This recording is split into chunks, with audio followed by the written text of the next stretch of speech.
C3i magazine. This is a wargame magazine with a strong emphasis on GMT games. It comes with a lot of goodies, with scenarios, with expansions, extra materials that you combine with GMT games. When it comes to the magazine itself, which just looks better, each issue looks a little bit better. When it comes to the magazine itself, it includes articles, again, with a strong emphasis on GMT products, but also with articles about war games from other companies, or sometimes with a history of wargaming in general. There's in particular here an article by the guru himself, James Dunnigan, Lessons Learned. The latest issue 34, comes with a game called Battle of Kursk, which is what I'm going to review in this video.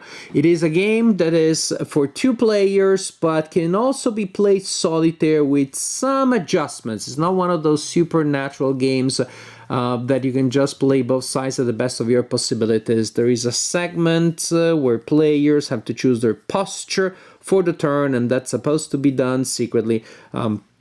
And I didn't do it because I did play the game solitaire, controlling both sides to the best of my possibilities.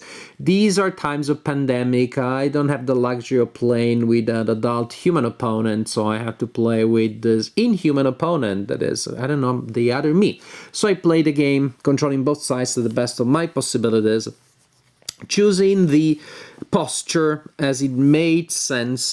The game also comes with an historical note explaining how historically, quote unquote, how the actions could be explained using these postures.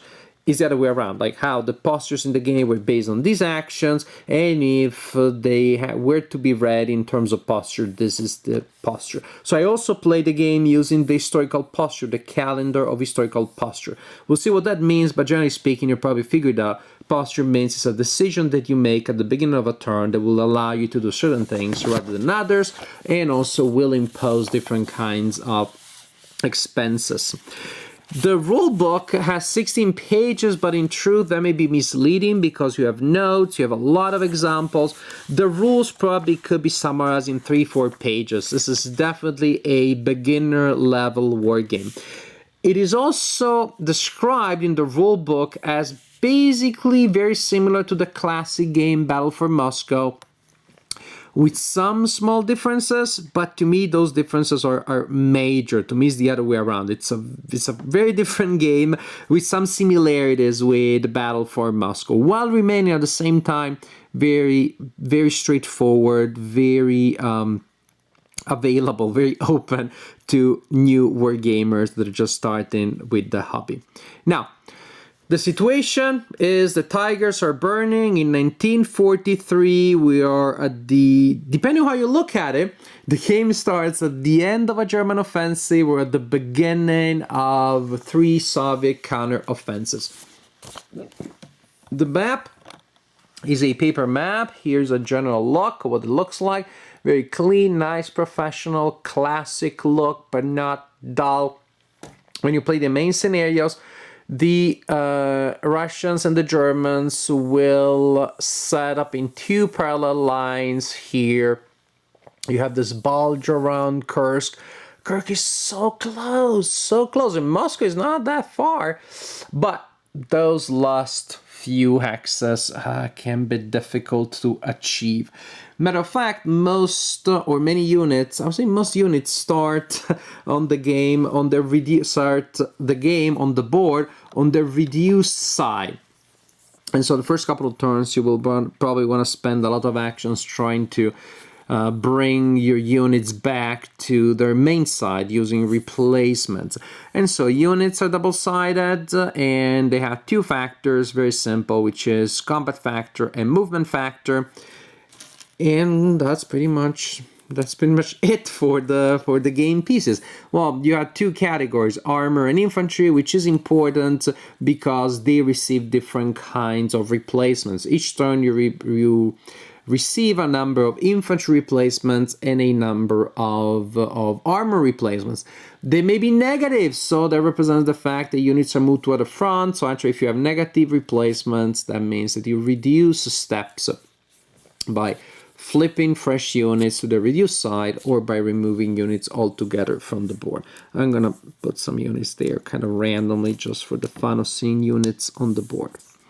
But this idea of replacement is super very important because, as we said, a lot of units will start on the reduced side at the beginning of the game, or they'll get reduced because of negative reinforcements, and you better do something about it. Now, here's why the posture is the game, really. Here on this side of the board, you have the sequence of play, which seems like a lot of phases. Seems you have like 10 phases each turn. However, not every phase will be played each turn. You're going to have a German player turn and a Russian player turn. But what phases are actually resolved are based on the posture that is selected. There are 4 possible postures. Pause, in which you don't get to do much. Matter of fact, as you can see, pause, red P. If you choose pause, you're only going to get replacements. That's all you're going to get. You're going to get some new units that you get to put on the board, or units that are reduced on the board that you're going to flip to their full side. So if you choose a pause as your phase, as your posture for the turn, that's all you do. Very quick. Done. And that's almost in real time a player turn if you choose pause. And the early turns, you will want to do that because the Germans are so close, but they're also kind of exhausted. The Russians are totally exhausted, ready to fall apart, but there's a lot of them. So if you choose pause, that's all that happens. If you choose reposition blue R, then, by the way, why would you choose pause if you only get that? Because, for example, the Soviet player gets 2 extra infantry replacement on top of the ones that they get from the turn track. Each turn track, you will get a number of replacements, as indicated there. The German player, for example, when pausing, only gets 1 replacement point. I don't know if you can see that. So the 2 sides are different, and when I was reading the rulebook, I was trying to memorize, but then everything is so clearly laid out here. When you reposition your units, you don't get extra replacements, but you don't pay any replacement. And what you get to do, you get to get your regular replacements assigned to you from the turn track, and you get to move your units during the movement phase, which is so one move during your turn. If you're deploying, you pay a price in replacements. You spend 2 armor replacements, which again may bring you to negative replacements if, for example, that turn you were not receiving 2 armor replacements from the turn track. So when you deploy, you get your regular replacements after paying a penalty of -2 armor, and then you get to move armor and rail, and then also you get a regular movement phase, so you get to move more. Engage, you get every phase of the turn, and that's pretty much the only option where you get to attack, but alas, as you can see, it's very expensive. Most likely, to be able to engage in an area, you will have to remove some steps from a quiet area of the front, if such a thing can be conceived, because sometimes, what is a quiet area? Well, the area that you would like not to be attacked. You would like not to be attacked in that area, and the opponent may or may not agree on that. So the German player and the Russian player select their posture, and then based on what they selected, in the posture selection segment, you will have the German player turn and the Russian player turn, but as you can see, they may be different because one side deploys and the other side engages, one side pauses and the other side repositions, and so on and so forth. When then it comes, I told you the posture is the game, because when it comes to then how you resolve these things, well, pretty simple. Moving, guess what? You move your pieces based on different types of terrain that have different costs, and you move units up to the full movement allowance. Fairly traditional zones of control, units project a zone of control in the 6 areas surrounding them, and you have to stop when you enter a zone of control.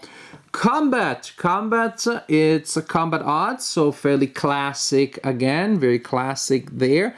You total the total strength of the attacker versus the total strength of the defender.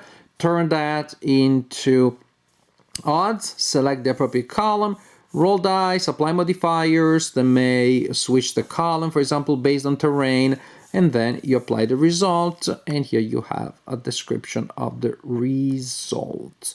You can pause and read, but most wargamers will be familiar with more or less what's happening here. An interesting idea here, however, is the concept of offensive. Yes, everybody gets offended this day, and you can do offensives here, and I like that. Players may receive offensive because they want to be offensive.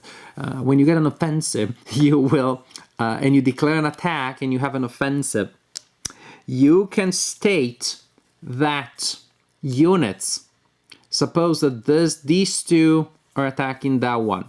So these two units are attacking that unit because they're adjacent, so they can. However, I place my offensive marker there.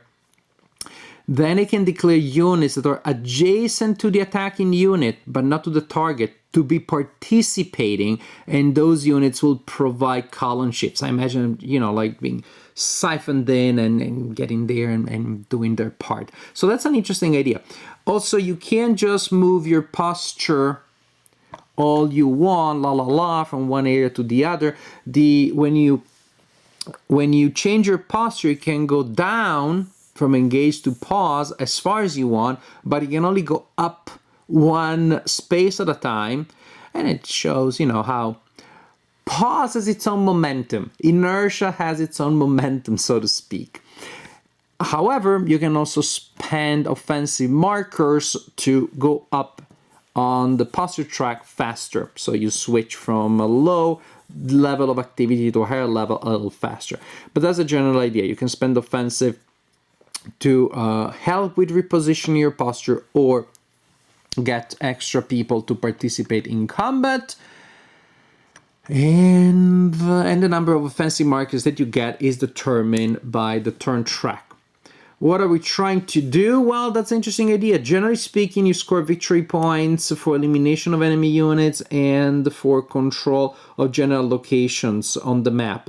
Which key locations score points also changes based on what happens in the first couple of turns. The first 4 turns, even though you don't have to, most likely you spend them doing a lot of pause and repositioning before the main activity happens. But again, basically depending on several factors, I'm not going to go into details here, but based on what happens in the first couple of turns, you'll determine basically who has the strategic initiative, and so there will be points scored by the German player pushing in, if they have the strategic initiative, or opportunities to score points for the Soviet player pushing out, if they get the strategic initiative, based again on what happens in the first couple of turns. You play until the end of the game or until there is an instant death. For example, if the Germans control Moscow, it's done. But if insta-kill situations and conditions are not met, then you play until the end of the game, until the last turn, and at that point the player with the most victory points, based on locations and elimination of enemy units, wins the game. I like Battle for Kursk very much. It feels so different from Battle for Moscow. I don't really see the analogy, but it works. It really, really works. Even Solitaire, even though I miss the fun that I think you can have when you're trying to figure out what the opponent is going to do, and there will be bluffing, etc., etc., etc. Even then, I still really enjoyed the overall narrative, the architecture. Moscow and Kursk are just so close, and yet the Soviets are rearming faster than you. They're getting more replacements, and this is really what the game is about. That's really what the game's at. Is a game where you have many turns maybe where there's no combat, and yet it does feel intensely like a war game because you know that there is that mounting sense of dread. You know, stuff is happening. There may be movement and redeployment, and then when combat happens, of course, you want to maximize, because if you just do one attack per turn, the price that you pay to get an engaged posture is fixed. regardless of the number of attacks. So you want that turn to really be that epic major offensive, and maybe works, maybe doesn't. Maybe you choose that posture and you realize that, oh no, really, it's not a great idea to do more than 2 attacks, but at least you have that temptation. That's part of the game. You had that dilemma. Should I push now, even though maybe that attack is not ideal, or wait for next turn, but I'm paying again the price for the engage posture. So that's a very neat idea that just changes the game entirely, and it gives it a pretty unique pace, because you have the initial turns that probably are going to see a lot of pause, a lot of rebuilding, a lot of replacements, and yet again they feel pretty exciting. Some of the victory conditions, as I said, change based on that and really give you the sense of which side has the strategic initiative. So it's a game where you spend a lot of time not attacking and technically, quote unquote, not doing anything or not doing much, or just flipping units, and yet it works. It really works. It really gives you the sense of the ebbs and flow of the general campaign, of the, again, those moments where it doesn't look like much is happening, but there is tension in the air. There are interesting decisions there, and then when the big fight starts, it feels very satisfying. That is also possible because of the core system is so basic, it's so straightforward. Combat odds, zones of control, movement, everything is pretty much the way you remember it from old school simple introductory war games. In that sense, this is an introductory war game, but it has such a strong personality. Again, I really like how the two sides work very differently from one another. Different dilemmas, different decisions, a nice overall narrative in which the Germans start, like they're starting to lose steam, and it gets worse, and yet the low-hanging fruit of Kursk and of Moscow, they're there, but they're so close and yet so far. And then again, the narrative architecture of the game will give the Soviets an advantage at the end. And when the now reformed horde starts pushing back, oh boy, that is not great for the other side. So you really have pretty much all the things that I like in a war game. You have a system that is very playable, at the same time with a lot of chrome, with a lot of historical detail, with a general architecture, so it doesn't feel like you're doing the same thing turn after turn, but you have that different changing situation, that overarching narrative, and at the same time the turns can play so different from one another. From a turn where everybody's pausing that will last, maybe a minute, literally a minute in real time, to a turn where there's a lot more epic, and then people are licking their wounds for a while until something epic happens again. So I'm very happy, very pleased with Battle for Kursk. It requires a little bit of effort if you're playing in solitaire, both sides at the best of your possibilities. I could do it and I still enjoyed it. Some people will not want to miss that secret selection of posture at the beginning of the turn, so maybe wait until the end of the pandemic to play that way. It just feels safer that way. But in general, Battle for Kursk, Tigers Are Burning is a really strong game.